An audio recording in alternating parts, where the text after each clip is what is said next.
Warning. While we understand the topics we cover are often heavy, we never intend to disrespect the victims or their loved ones. We will, however, roast the shit out of anyone responsible for the story you are about to hear. The following may contain graphic content, so viewer discretion is advised. I'm Amanda. And I'm Milissa. And this is Dark and Twisties. Yeah, but you're all dark and twisty inside. Dark and twisty. I'm not happy and bubbly. I'm dark and cloudy. Are you having the dark and twisties? We are not happy, glowy people. Yeah. Both of you are dark and twisty. Because you're the only one who knows me darkly. If I murdered someone, she's the person I'd call to help me drag the corpse across the living room floor. Are you and Christine in a dark and twisty place? Are you in the dark place? Yeah. Me too.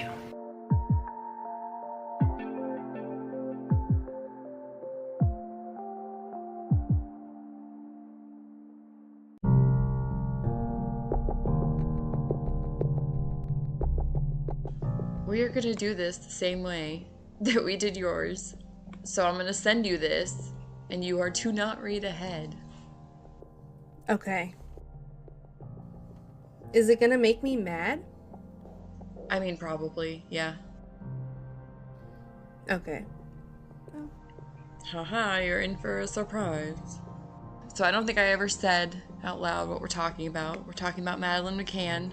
She went missing back in 2007, so on the evening of May 3rd, 2007, Madeleine disappeared from her bed in a holiday resort in Portugal. So Madeleine was on a holiday from the UK with her parents, Kate and Jerry McCann, her 2-year-old twin siblings, and a group of family friends and their children.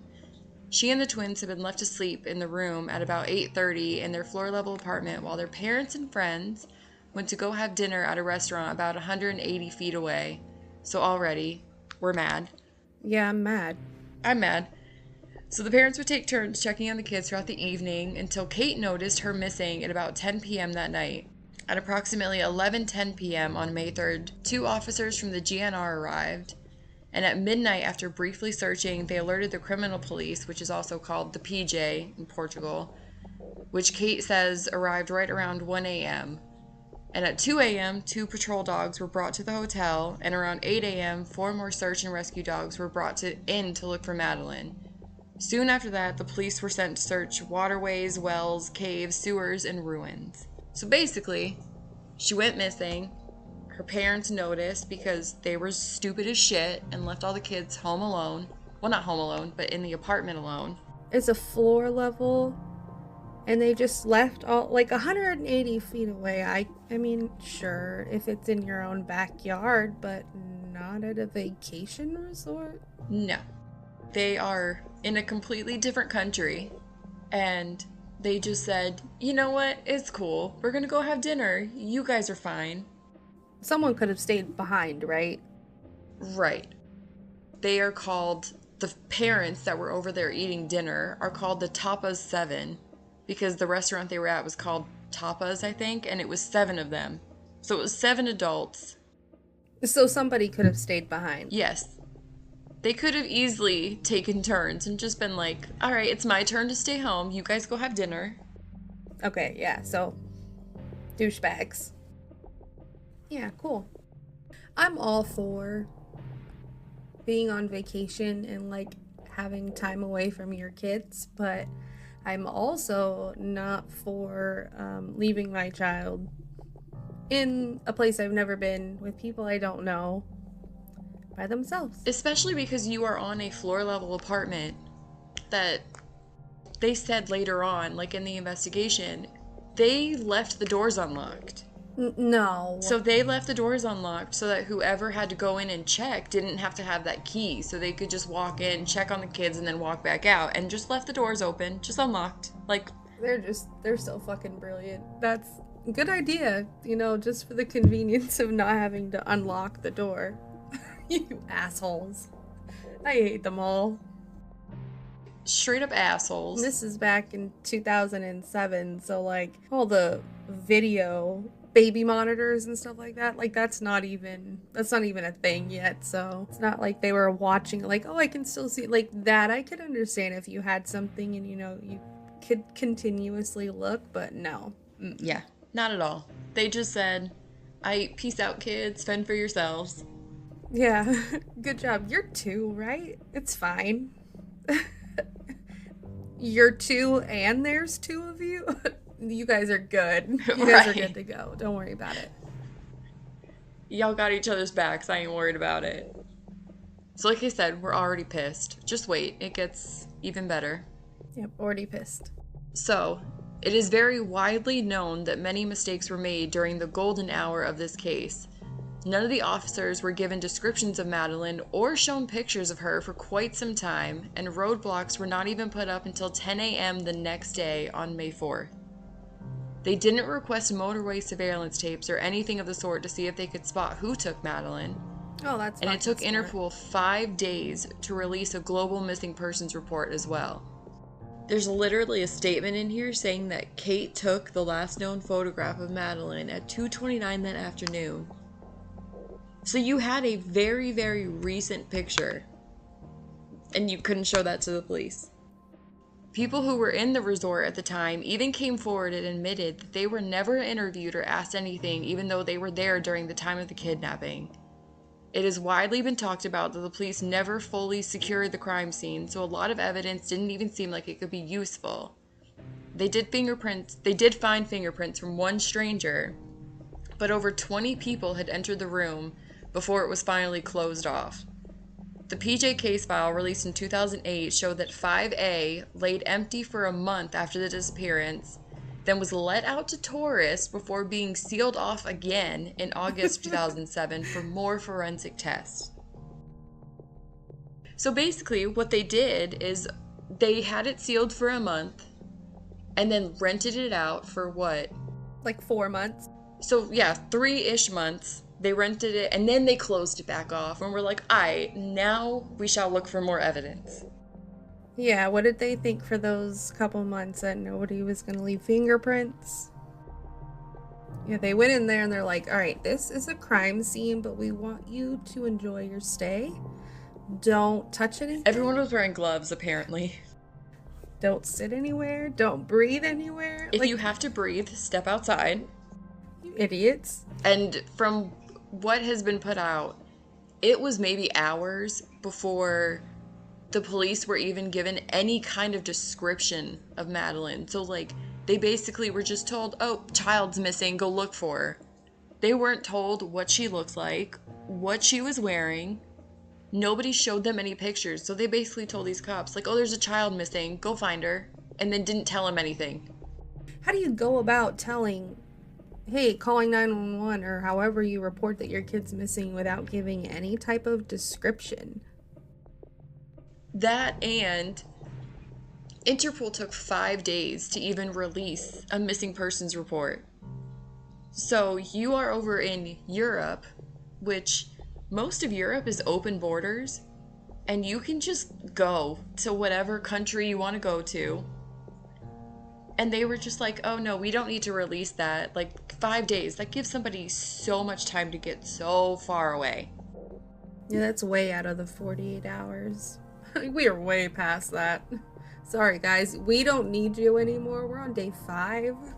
First 48 is non-existent right now. Right. So they basically fucked the entire case up from the very beginning. And she disappeared. They realized that she was gone at, I think it was 10:30 or 10 p.m. the night before. So 12 hours later, they finally said to shut roads down. So you gave whoever took her 12 hours to get as far away as they could get. And it's not like they were interviewing people, so, she could have just chilled there for a couple hours like, hey, nobody's doing a thing about this. They were never asking questions. They were never fully securing the crime scene.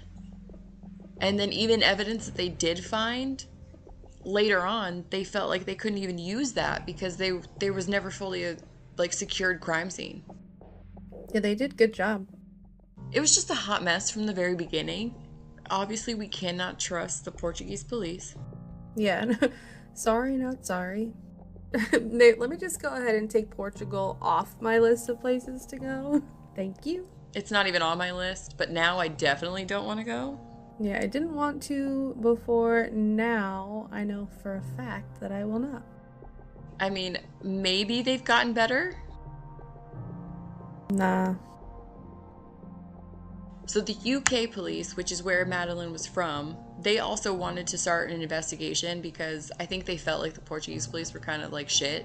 The Portuguese police originally agreed to let it happen, but it was very widely known that they did not like having the UK police presence around. It was also put out there that the Portuguese police, for some reason, had to wait a super long time to get information and send it out, so it slowed the investigation down a lot. And so, over the first couple weeks of the investigation, the Portuguese police came to believe that Madeleine had died in an accident in the apartment. Her parents tried covering it up. So now you're gonna get even more mad. So that's what they believe happened. And so they were given suspect status in September of 2007, but it ended up being lifted by the Portuguese Attorney General, and I guess he closed the case in Portugal in July of 2008 for lack of evidence. That, took such a twist. She's missing. Yeah, well, it gets even weirder as we go on. Oh, we think she died in an accident. Okay. The reasoning behind why they think this happened, why they think that her parents were involved, I'll just say it now. So what they originally thought was that the McCanns and then all of their friends were part of what is the word? They were swingers, there you go. They believed that they were all swingers and that they were neglecting the children and that Madeleine died in some kind of accident, and so they all conspired together to hide her dying. So, I mean, do I kind of believe that maybe they had something to do with it? A little. Let's just say they're not looking that great. They are not winning Parent of the Year award right now. Not yet. So, 12 days after her disappearance, Robert, I think his last name is Murat. So he was a 34-year-old British-Portuguese property consultant, became the first suspect. Murat lived in his mother's house, 150 yards from the apartment 5A, in the direction in which the man in the Tanner sighting had talked about. So we'll find out about all the sightings later. It's a lot.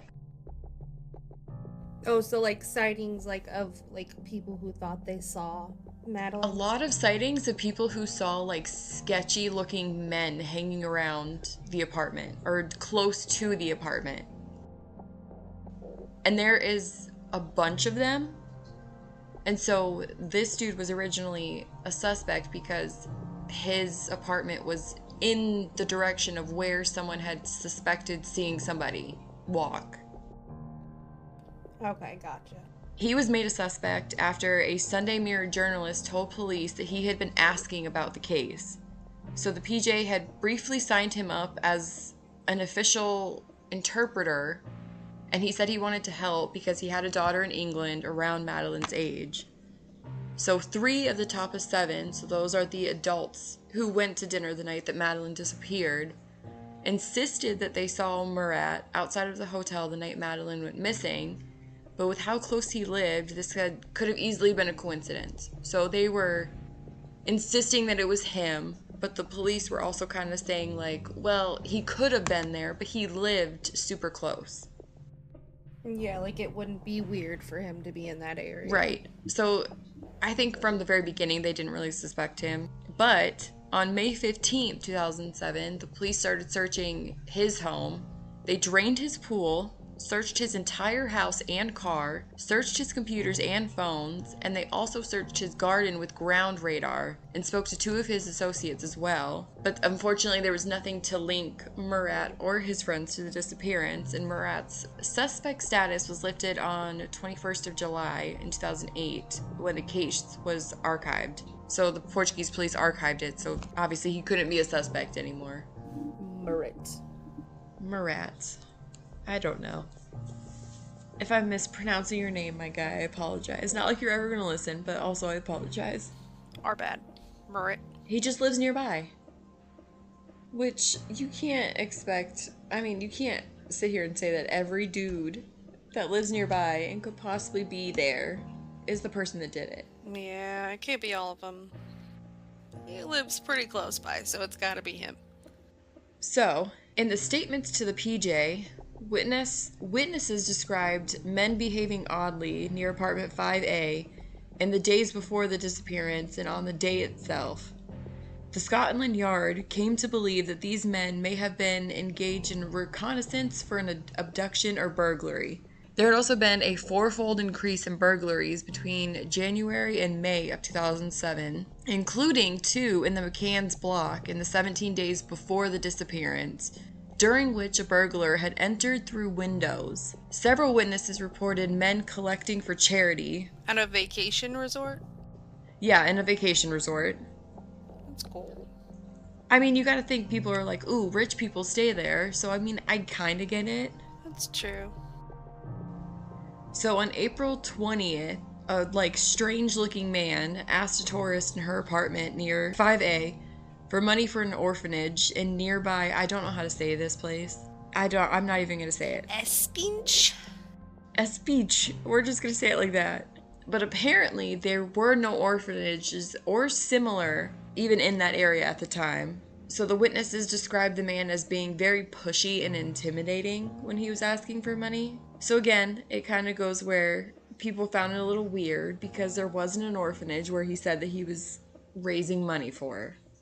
On April 25th or 26th, the tourist who rented the apartment 5A before the McCanns found a man on his balcony who had entered via the steps from the street. So he was very polite and clean-shaven, and the visitor asked for money for an orphanage. So, again, people asking for money for an orphanage, and also, this person was on his balcony, where he shouldn't have been. And so it's in the same exact apartment that she went missing out of. So clearly Yes. it was anybody could just get on the porch, anybody could get on the balcony. If they were not locking doors, they made it just like, go ahead, go on in, pick your kid. Yeah. Because, like I said, this was obviously reported in the same exact apartment that this dude was just able to get onto the balcony from the steps that were on the street next to the apartment. And then at 4 p.m., 2 black-haired men approached a British homeowner looking for funds for a hostel or hospice in or near the same city that they were looking for money for the orphanage that didn't exist. Can I just point out that there is a very large difference between a hostel and a hospice? 100%. Yeah, we're not really clear about what goes on in that place. So now we are got still very unclear. made up orphanages and then a hostel / maybe hospice, we don't know. It was either for a hospice or a hostel. I'm not sure. If it was a hostel, you would have known. I love it. So that interaction happened at 4. So then again at 5, those 2 men approached another British tourist with a similar story. It's very apparent that these people are kind of going after non-Portuguese people. Maybe, yeah.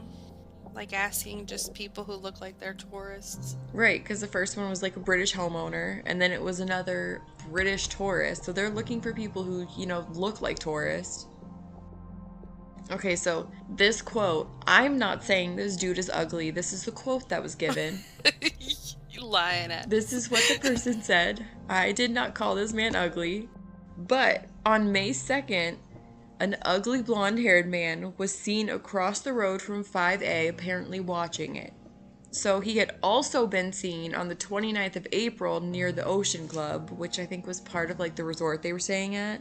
And then on April 30th, the granddaughter of 5A's former owners saw a blonde-haired man leaning up against a wall behind the apartments, and then saw him again on May 2nd near the Tapas restaurant looking at 5A. So it seems like to me that specific apartment was being scouted for quite some time. So whether or not they were looking to actually, like, kidnap somebody or they were looking to burgle somebody, it seems like Did you there was just a lot of say sightings. burgle? Yes, that's a word.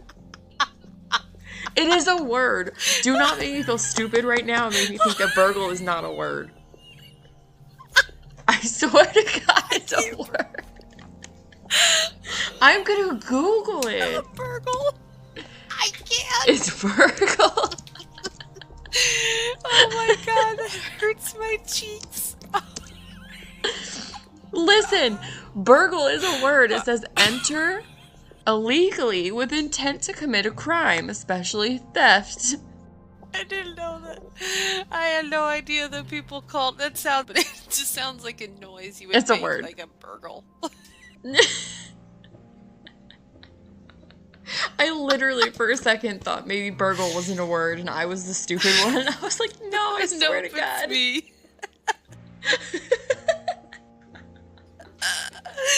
It's me. It's me. I'm the stupid one. I didn't know that was a word. But it just came out so straight. You're like, yeah, they're just there to burgle someone. Oh God. Oh, I'm gonna die. It hurts to laugh. Oh God. I will never say that word again. Ever. You will never hear it. Oh my God, please. You have to say it every time.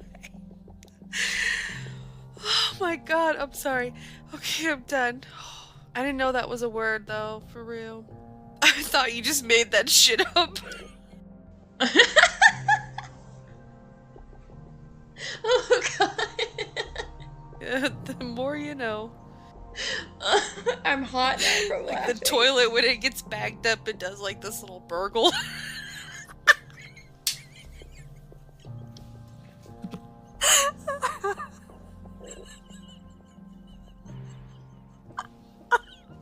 I'm done with myself. I swear every single time that my toilet backs up now, I'm gonna look and just be like, my toilet's doing a little burgle. Oh my God, that's so funny. Okay, I'll mute myself. Oh my God, I had no idea. That just really threw me out. Whew. Okay, so it was the granddaughter of 5A's former owners that called this man ugly because she described him as a Caucasian mid-30s, short, cropped hair, and ugly with spots. That's what she said. Oh, delightful. Like liver spots? I assume maybe liver spots, maybe like... Don't you touch my mother with your liver spotted hands. Okay, so on the day of the disappearance, or the day before, I'm not even kidding, this is quoted. They don't remember if it was on the day or the day before, but a man was seen staring at the McCann's block where a white van was parked. So, I mean, like I said, they don't remember if it was the day of or the day before. It was a day they saw that. A day. So, in the late afternoon of May 3rd, a girl on the balcony of the apartment above 5A saw a man leave through the gate below as though he had come out of the ground floor apartment. And what caught her attention was that he looked around before shutting the gate quietly with both hands. Nope. She basically made it seem like he came out of there, but then he wanted to close the door super quiet so no one would hear him. Yeah. So lots of sketchy shit's happening around here, and... Just another reason I'm never gonna go there. Like, what is the name of this resort? Because I am gonna leave it a bad review. I don't know. We'll look it up in a minute. Because we have to look up the place where this happened, because I just didn't look it up because I'm slacking. It's the best vacation spot for a family of 10. And you can totally leave your kids in the room by themselves. They will be fine. So, at 2:30, two blonde-haired men were seen on the balcony of 5C, an empty apartment 2 doors down from 5A. So, more men. Of course. They just fucking show up everywhere. They're like roaches. So then again, At between 4 and 5 o'clock, a blonde-haired man was seen near 5A. And then at 6, the same or maybe another blonde-haired man was seen in the stairwell of the McCann's block. So again, it might have been the same man, it might not have been. They just don't know. Like, had they done their job, they had so much information available. Yep, they did. So at 11, after the disappearance, 2 blonde-haired men were seen in a nearby street speaking in raised voices. When they realized that they had been noticed, they apparently lowered their voices and walked away. At what time did they notice that she was missing? 10. At 10, and this was at 11? Yeah. So they were arguing in a nearby street. That might be something we should look into. They were just like, kid's missing. It's fine. Yeah, no, it's fine. There's a kid missing, guys. Just look for a kid. What kind of kid? It doesn't matter what kind. Just find a kid. Just find me a kid. Yeah, like there's zero They literally gave them instructions. nothing to go on. Her parents should have been maybe fighting for it a little bit more. Oh yeah, I would have Yeah. been friggin' like I would have had they're from the UK, right? I would have had the UK on the phone the morning before they were even able to put the barricade up. First of all, I would have even left my child in there. Like that's just I feel like that's really irresponsible. It's so irresponsible, and I don't understand how any parent could just leave their 3 children alone, knowing that they left the doors unlocked. Well, you're 2, so I mean, you've had 2 years of experience. I'm sure you can manage it. 180 feet doesn't seem like too much, but I mean, someone could have stayed behind. Exactly, especially because there were 7 of them. I'm sorry, one of you guys could have taken the night. Like, there's so many other options other than just being like, they're gonna be okay. It's gonna be fine. You don't just assume they're gonna be okay, because then this shit happens. Like, granted, they put in play like we'll go and check on them every so often. That's great, though. But that's just more people going in and out of the room, more people likely to leave a door open. You're also giving people who could be possibly watching that apartment. Not your smartest Right. They're seeing you guys leave and then a new person come back the next time. So, like, they know no one's Yeah. in there but the children. Like, it's not smart. Yeah, just letting them know there's no one there. Good parenting. That award is just almost had it. You gotta be quicker than that. Oh. Well, here is where that award is going to get broken in half. No, fuck. So now we're going to talk about Kate and Jerry here. So at the beginning of the investigation, a lot of the speculation fell onto the McCanns themselves. Rumors were spiraling around that they were swingers and were sedating their children to be able to have fun away from them, and that the top of 7 were involved and had a pact of silence about what happened during the night of Madeleine's disappearance. A lot of inconsistencies also started popping up about their statements from the night. So Jerry originally said that he went in to check on the kids through the locked back door, but then later changed it to that he went in through the unlocked patio door. He also could never remember if the front door was ever locked at all because they had used that door earlier in the week and didn't remember if they ever locked it back. A week? A week ago? A whole week, and they just never thought, maybe I should go check to make sure that's locked. So he basically said, like, we've been using that door all week. I don't remember if we ever locked it. God, I fucking hate So that. A, he's saying that patio door was unlocked. And then B, he's also saying, could have been the front door because that one I don't think we locked either. Great. Now that you mention it, I think we might have left him at the grocery store. Like, that's basically what you're saying. Basically. We're not sure where our kids are. They don't. They really don't. And this is exactly why I said that parenting trophy is breaking in half. It makes absolutely no sense to me. Maybe, I don't know, maybe it's just our paranoia that we lock doors like crazy, but like... Yeah, maybe. The whole week, you didn't know if you locked the door?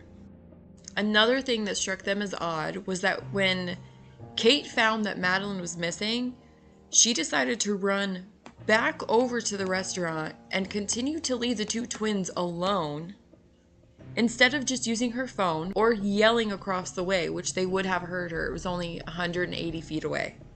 I don't like it at all. They just could not believe that a mother whose child was missing would then again leave her other children alone to go back over there. And so they also figured out that the metal shutter over Madeleine's window could not be opened from the outside without force, and there were no signs of forceful entry at all. Yeah, I mean, but they wouldn't have needed to go in the window. All the doors were unlocked. Right.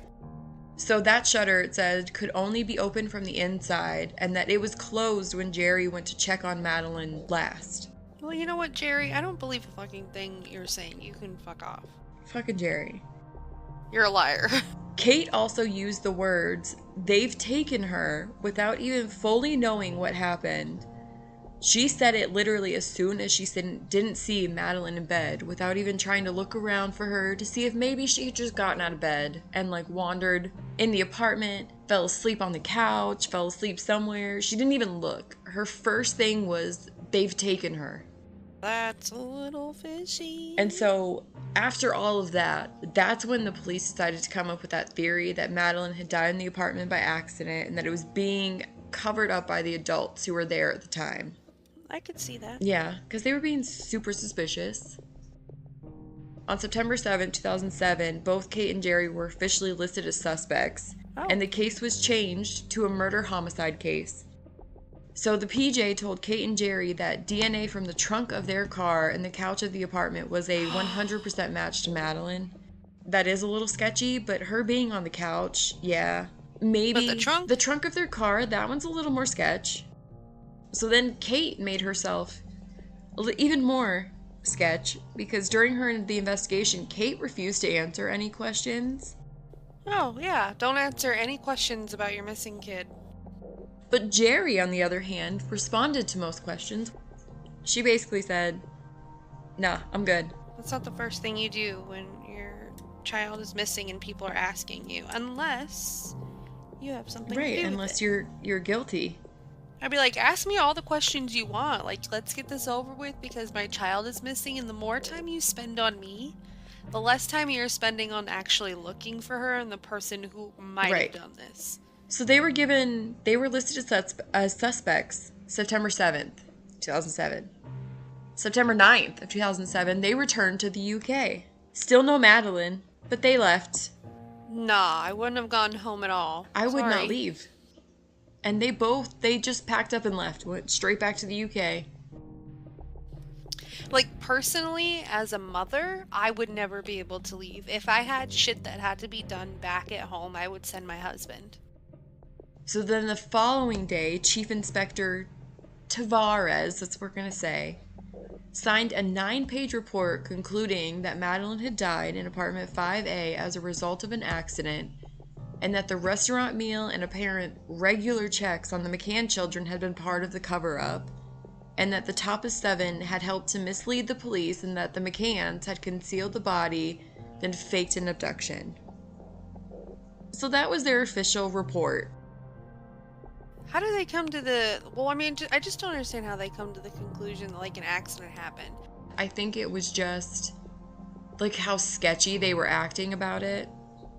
And how it just, none of the evidence was really lining up to be like, ooh, somebody came in here and took her.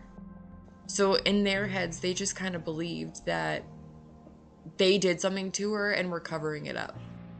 Yeah, and it's not like you can go back because they rented it out. Yeah, they rented it back out. Like idiots. The last place the kid was ever seen? No, this is not a relevant location. They were not the smartest. No, they really weren't.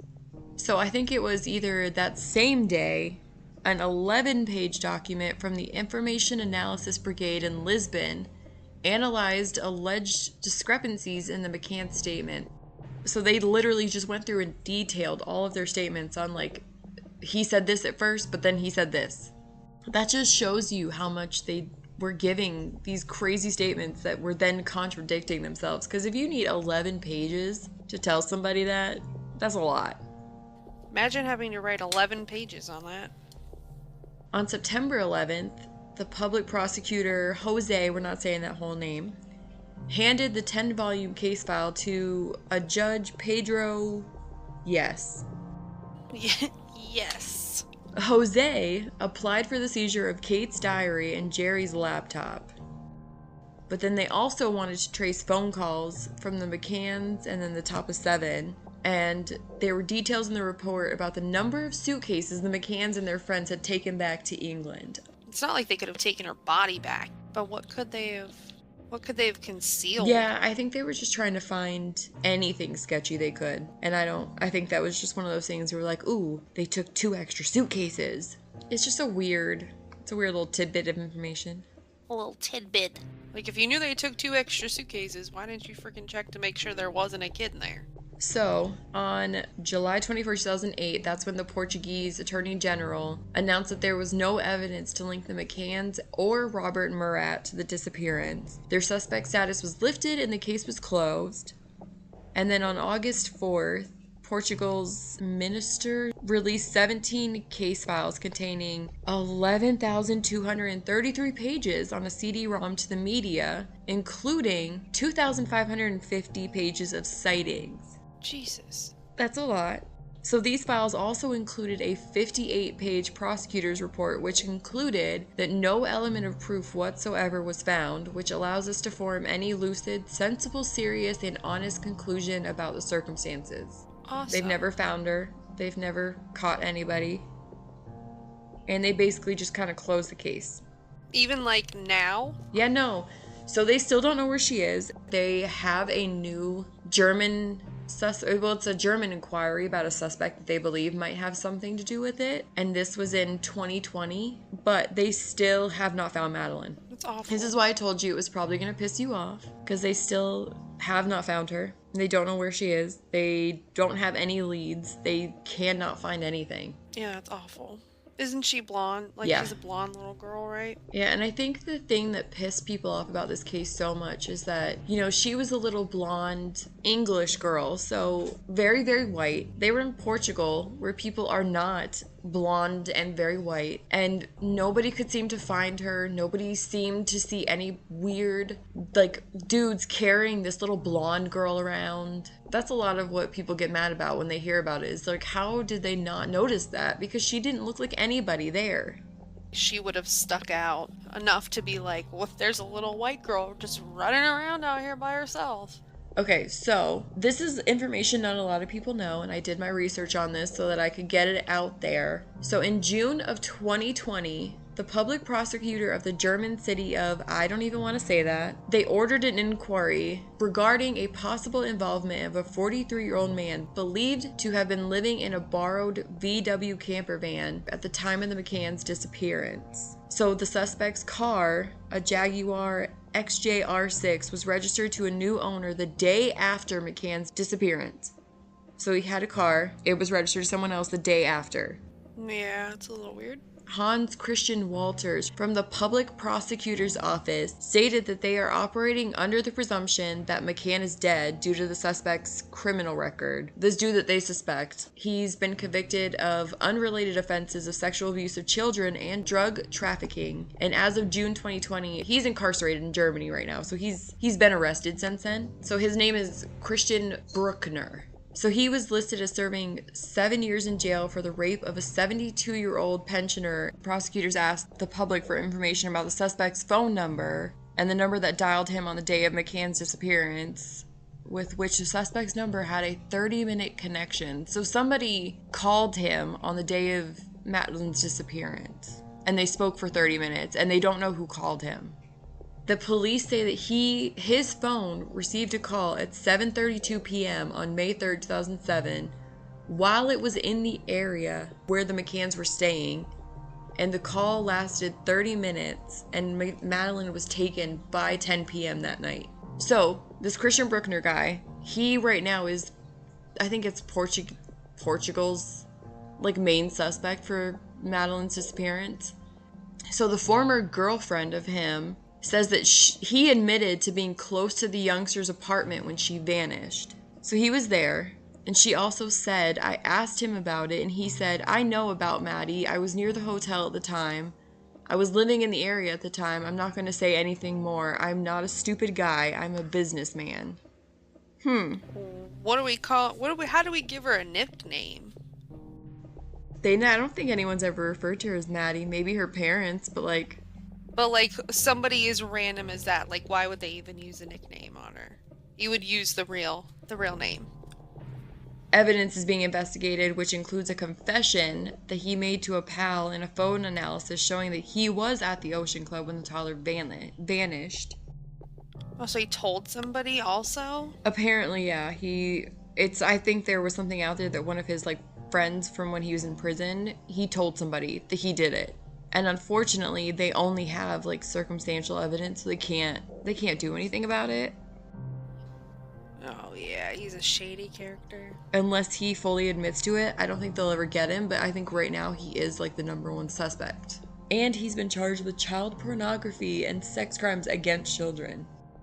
So at the time of her disappearance, he was living in a van near a beach that was close to the resort. And several witnesses reported seeing a blonde-haired man who police believed could have been German, Dutch, or Scandinavian.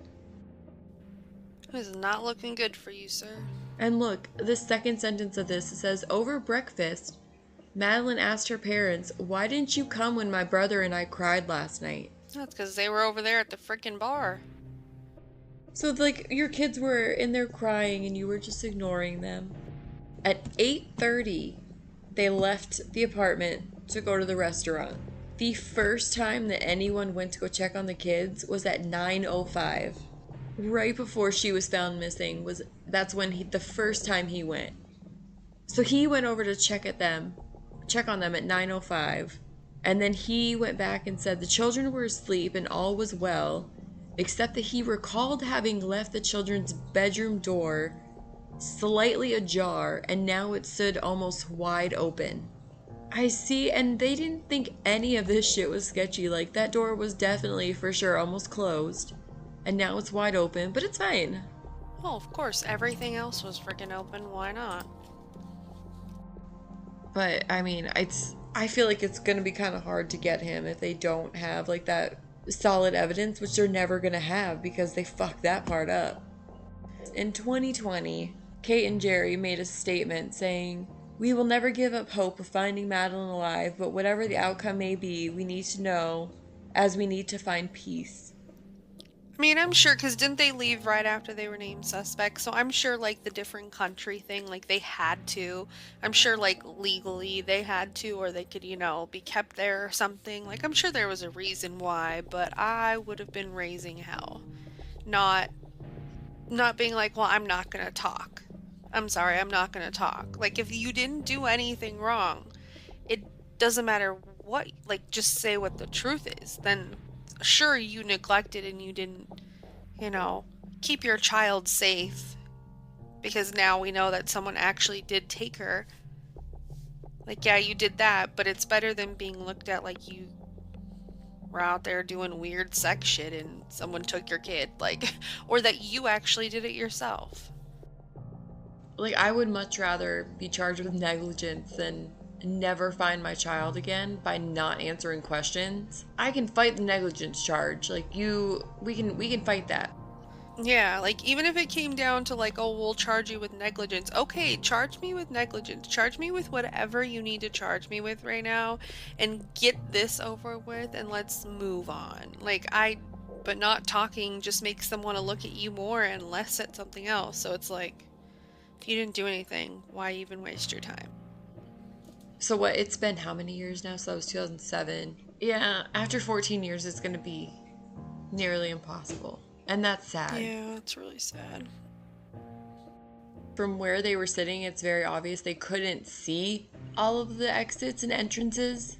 I can understand if maybe, like, if you could constantly see, if, like, say there was one entrance and you could always see it. Leaving them, I don't know. That whole thing is weird to me. But then again, maybe they just didn't think the 180 feet was that big of a deal.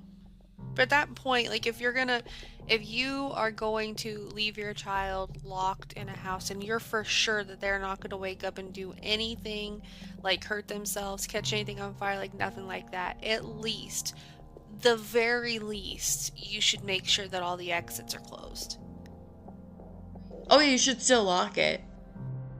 You know, we were sitting here saying, like, what made them think that, like, an accident happened and that Madeleine died. And I think maybe they thought that because they assumed that they were, like, sedating them to be able to go out and have fun. And so maybe they thought, like, they over-sedated Madeleine. Because you can do that with kids that young. You can give them too much to sedate them and then they die. So I'm wondering if maybe that's what they thought. Like, that was just, like, they thought, oh, they sedated the kids so they could go have dinner by themselves, and they just over-sedated Madeleine, and now they're covering it up. Do you think the swinging sex party sedating parents are the ones who did it? Or do you think blonde-headed Christian is the one who did it, who took Madeleine? Was it the swingers? Yeah, the swingers or the Germans? Which one was it? I really think it was most likely the German guy, but... I mean, before this new stuff came out about that dude, I was 100% convinced it was them. The parents? Yes, I was, even after watching the documentary, I was like, yep, it was them. But then this new information came out about this guy last year, and it's kind of like, ooh. I think the parents were just really neglectful. I think that's the only thing that they're really guilty of. Yeah, I think they were neglectful and then just didn't want to get in trouble for being neglectful, so they were acting very sketchy.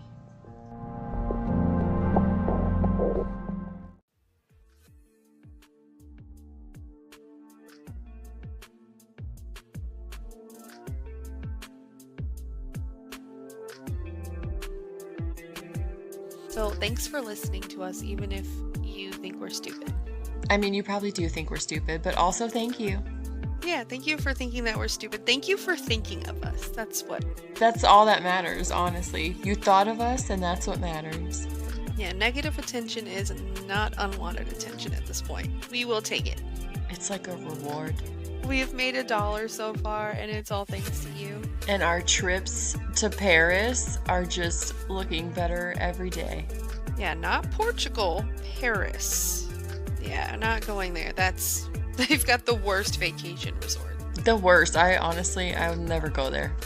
Yeah, we are 106 pennies. 106 pennies stronger today. So thanks for listening to us. Thank you.